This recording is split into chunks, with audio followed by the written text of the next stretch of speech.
started NEPAGrower in 2015. I call it NEPAGrower because that's where I'm at in the northeastern part of Pennsylvania. I've seen a lot of different YouTube channels covering a lot of different areas. Nothing really covered the climate that we have where I live. While the channel started in 2015, I actually started my first time gardening in 2012. And it was a tiny garden. We started out with just a little 10-foot long bed that was about 4 foot wide. And I squished tomatoes and beans in there. And after about 3 or 4 weeks, I realized I needed a little bit more space for peppers. So I went out and bought a raised bed that was a little under 4 foot by a little under 4 foot square. And it didn't take long until I started seeing damage, so I quickly put up fences. And it was a learning experience, there's no doubt about that.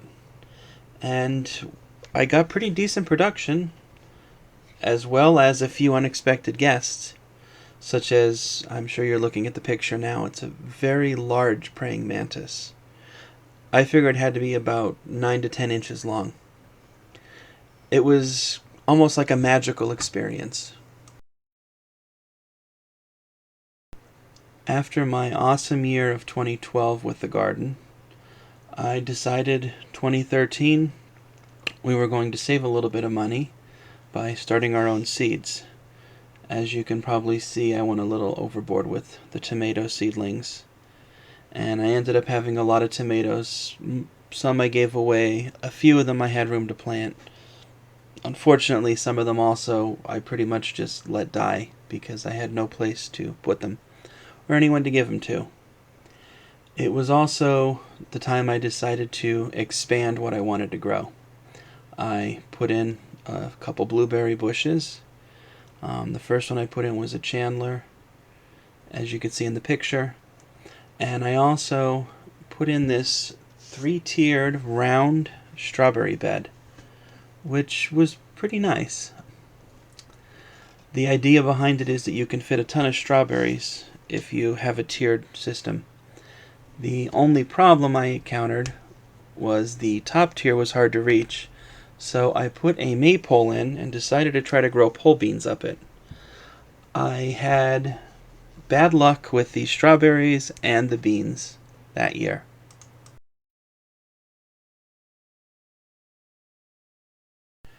"2014 was my third year gardening, and it was definitely a very crazy year. I had a lot of ideas in my head, and I just kept running with them. And some of them worked, some of them didn't. The first thing I did was the bed you saw previously that was a hair under 4 foot by a hair under 4 foot was starting to fall apart. So I replaced it with a 12 foot by 4 foot bed using pieces from it and another garden bed kit. And that gave me a lot more room for growing things.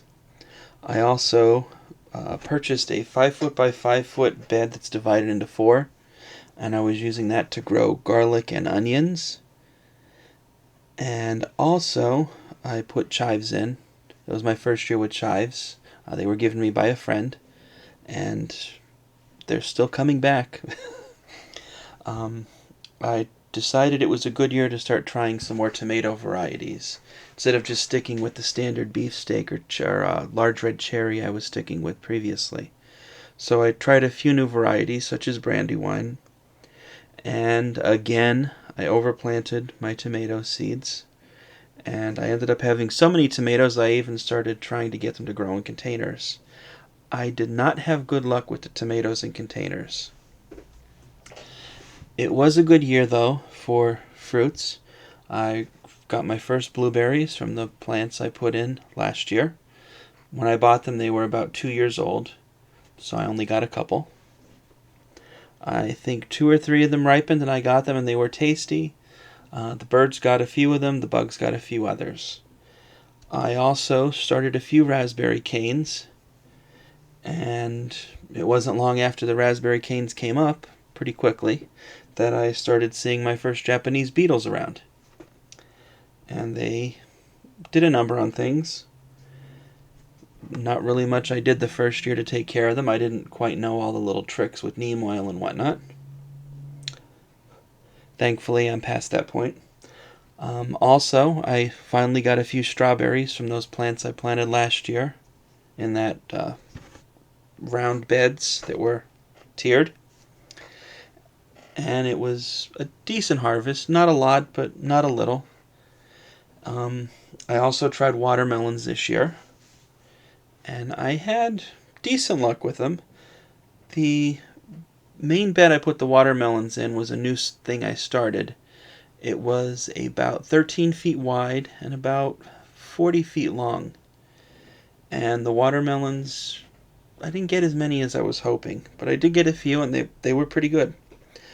On the other side of where the watermelons were, I decided it was time to start corn. And that was a big mistake. No matter what people tell you about corn, if you don't have a very large area, it's really not worth trying to grow. Plus, I overseeded corn. I did probably have about 200 stalks of corn, but I had a squirrel problem. The squirrels loved eating the corn right off the cob. I'd come home, there'd be cobs everywhere. Basically, the cobs were still on the plant, but the corn was eaten off of them. So that was definitely a mistake. I also had a little spot in that garden for lettuce, and that was when I determined that lettuce is a good grower. I picked a bunch of pretty big size heads. As you could see in this picture, this one's about 12 ounces. That was butter crunch lettuce, and it was a pretty good year. I went a little overboard with new things. I should not have probably started so many different things at once, but it was a good year.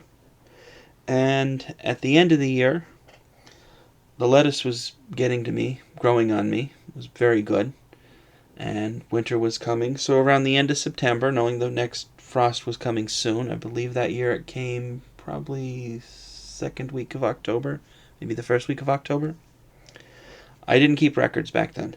But what I did is I took my lettuce and I did a little bit of research, and I decided to start growing hydroponic lettuce. The same varieties I grew outside, except grown inside, as you can see in this picture here. I had decent growth. I had a little bit of a problem with the heat in the dead of winter. I've worked that out now, thankfully. In the early spring of 2015, I decided to do one more expansion to the garden itself. The main garden bed, I called it. And it was at one point only 13 feet by 43 feet. I stretched it out to 32 feet by 43 feet. It made it much bigger, and it was my primary place for growing everything at that point. Another thing I did in the beginning of the year, around January, February of 2015, was I basically built my own setup for grow lights in a rack, so I could start plants under a lower level of light and move them to a brighter level of light. And that made a big difference with starting seedlings. And it also eventually helped with the hydroponics. It helped a lot. I can't even describe how having multiple intensities of light could help you with growing seedlings. I also this year moved the strawberries out of that three-tiered round setup they were in before, whatever you want to call it, because it didn't work. It just did not give me good luck. It might work for other people, it didn't work for me. So what I did is I set up rows for them, and I gave them a whole row that was 43 feet long, and they did pretty well. Not a doubt about that. On the other side of the garden, I planted a few different things. I put in some tomatoes and some peppers, and the problem with the way I had it set up was it became a jungle, as you could see in the picture. It was impossible to get around the plants to do anything to them or even to pick them. And unfortunately, a lot of tomatoes ended up rotting on the vine because of that setup. So now you're probably asking, What does 2016 have in store? I'm not planning any major expansions this year. I'm hoping to do 2016 as more of a balancing of everything, working on managing my pests, managing weeds, managing diseases in the plants. And I'm also hoping to do a little bit more with keeping better track of things, as well as working with data such as the weather, plant growth, how many days for germination, and some seed saving. I don't know. There might be some surprises. I'm not going to say there will or won't. The only way you'll ever find out is if you subscribe and stay tuned.